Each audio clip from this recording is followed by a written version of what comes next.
What's up, guys? We're down here at the James River. Welcome to the River Pirates YouTube channel. We got Colin and Rob here today. And what do we have here, Rob? Looks like you got a pawn shop find. Yes, I did. Actually, it's a Zebco bite alert. And this little device here, boom. Flip this for nighttime fishing. Then if something taps it, it'll beep. Kind of a gimmicky thing Zebco put out a few years ago. I don't know. We're going to find out how she works. Well, looks like you've got a hit there. Yes, I do. It's called my lure. I'm going to wait. Exactly. It's a nice, cool, windy day here. We're out by the James River, fishing off the 14th Street Bridge right there. That's Mayo Island. We're on the south side of the river here. Now, what kind of fish are we going for? Is this Catfish Alley? Yeah, that's what some people call it around here, is Cat Alley. We're looking at a variety of different catfish. Flatheads, channels, blue cats. The thing what we're going for with this is the circle hook. This is the key to, it's a very arced hook. So what it does is when the fish bites, it turns. And as they pull back, it'll actually lock the hook into place. It's a primary bait hook, but we're going to try it on a silver, black and red Yum crawbait, artificial, with a little standard catfish jig that you can pick up at most of the convenience stores around the Southside Richmond area. They will Walmarts and stuff like that too. Convenience stores. Places where they sell bait will also sell these. Well, bait and tackle shops. Bingo. Little mom and pop stores. So what we're going to do here, we're going to pop this sucker out in the water. Send it. Let's see how she flies. Oh yeah, she's going to fly. That's for sure. Watch your head. Righteous. It's about 15 yards. Yeah, at least 10, 15. Didn't get it out too far, but the wind's also playing hell with it. So yeah, you can knock it right here in this issue to play with. Wind is a major factor of what we're going to be playing with here. Try and take some slack out. Let's turn this little doohickey on and see what goes on. Maybe actually, I got just the sensitivity on it. There we go. There's a little sensitivity meter that's on the other side. Little dial. To dial in how heavy a hit it'll take before it indicates. What do you got tied on today? So on my South Bend here, we've got quite a little novelty experiment going on. I've actually got a gummy worm on a sea hook out in the water, just chilling. Challenge of the day, the gummy worm challenge. Yeah, the gummy worm challenge. Let's see what hits. Over there I got my lose with an Akaru on it with my green braided line. I'm going to stick with this one. If you want to take over the camera for a minute.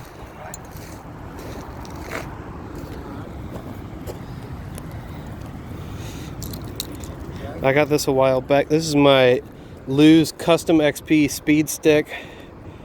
The Speed Spin Caster Reel. Absolutely beautiful. I love it. Got it spun with 80-pound green braided. I'm going to hand you camera, Rob. All right, let's do this. It is in wide angles, so I don't have to do anything to it. Far away. Cool. Keeping it simple for the guys that really don't know the tech. I like it. All right, so we're going to follow them on down here. All right. Yeah, okay, so that should be about right. I'm going to try and come in. Right down to the waters to try and avoid a lot of those rocks and stuff. Right. All right. Let her have it.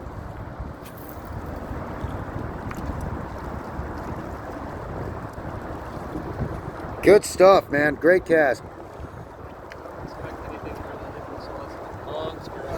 Well, you did have a little bit of a tap earlier, you said. So, but there again, that you can also test that to maybe one of these catfish are trying to come in toward the grass too. They will do that. Considering this is a rocky bottom area, you'll get tapped real hard, And a lot of the catfish's tactic, when they get hit, they will try and go into a rock. And that's something we have to be really mindful of with braided line. Braided line has a tendency to, whoa, hello, we got that one. She jumped. Moby Dick just showed herself. So, anyway, what we got going there, good cast again. That was a heck of a fish jump that we just witnessed. I think I did. I was right in this angle, so yeah. So yeah. So at any rate, as I was saying before we were interrupted by our jumping friend over there, catfish have a tendency to go under rocks once they're hooked. So keep that in mind. And if you're firing braided line, be real careful. Just you get hit, you think you're hung up on fish or hung up on something. Adjust your drag, play with it a little bit, and it will come loose.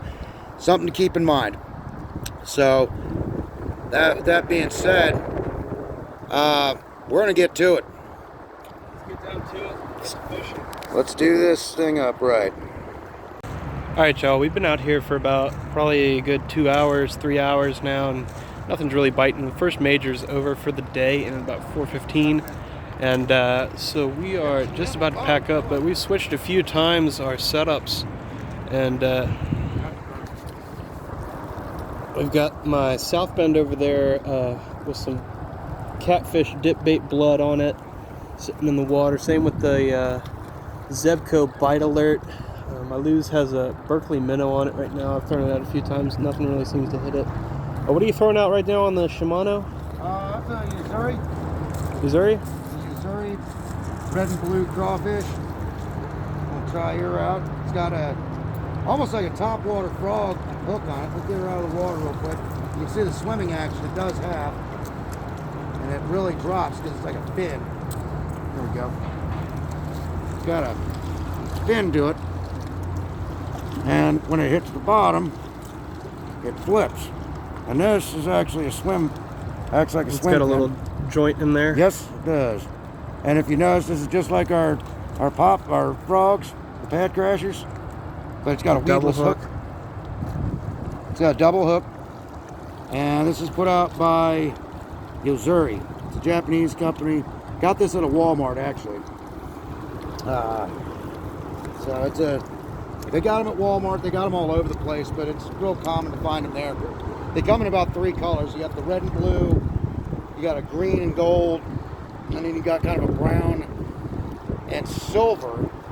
So I just figured this one, with fall transition, the brighter colors seem to work. And if you look at the water, it's kind of stained. So that's why I was going with. I want to get some brighter color. I want to got me some brighter colored lures just for stained water fishing. Do top waters, a diving spoon, things of that nature. But brighter colors, for whatever reason, it stimulates the fish or whatever, gives it a better reflectivity, things like that. Now tell us a little bit more about fall transition. Okay. Well, fall transition is basically the time of the year that I started speaking on it over at Jamestown. What it is the water temperatures are starting to cool down. The bait fish are moving to shallow water to take advantage of protection such as this grass, rocks, things of that nature.